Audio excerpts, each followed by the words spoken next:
সুজাল হক সাজু। আমাদের মাঝে উপস্থিত আছেন আমাদের আমাদেরই আপন খুব স্নেহের আসিফ আহমেদ, FOH, অবাক Canada, BRAC UDP, wash and health, Muslim aid এবং ঢাকা আশানিয়া মিশন। আশা রাখছি তো সবাই অল্প আমাদের মাঝে উপস্থিত হচ্ছেন, প্রতি কৃতজ্ঞতা জ্ঞাপন করছি।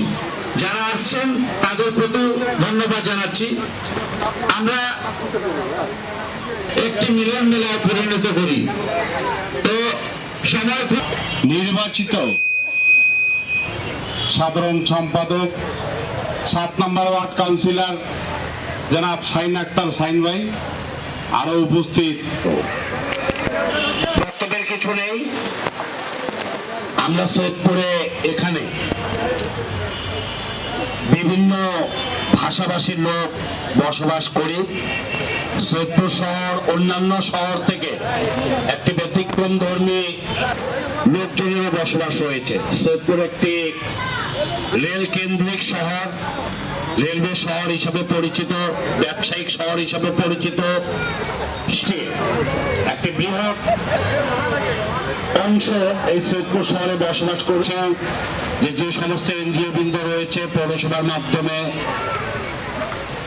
সৈয়দপুরের 22টি ক্যাম্পে জীবন সহযোগিতা নিয়ে, সরকারের সহযোগিতা নিয়ে সেই সমস্ত ক্যাম্পে উন্নয়নের ব্যাপারে আমরা ইতিপূর্বে একসাথে থেকে কাজ করেছি।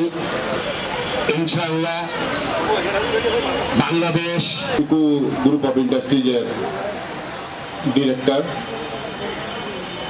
ইকু ইরফান আল, জুলাই আগস্টে যারা আমাদেরকে বাংলাদেশকে দ্বিতীয় ধর্মের হন, যে ধর্মের হন, যে ভাষা ভাষীর হন, আমার প্রিয় নেতা শহীদ রাষ্ট্রপতি জিয়াউর রহমান সবাইকে সমান অধিকার দিয়ে গেছে।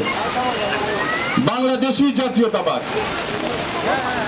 এই বাংলাদেশি জাতীয়তাবাদের মাধ্যমে আমরা আপনাদেরকে আশ্বস্ত করতে চাই, আল্লাহ রব্বুল আলামিন যদি আমাদেরকে দেশ পরিচালনার সুযোগ দেন, আল্লাহর ইচ্ছা, আল্লাহ রব্বুল আলামিন যদি আমাদেরকে সুযোগ দেন, আমরা যারা এখানে উপস্থিত আছি আজকে কমিটেড, আমি একটা প্রতিশ্রুতি দিচ্ছি আপনাকে, দায়িত্ব নিয়ে কথা বলছি।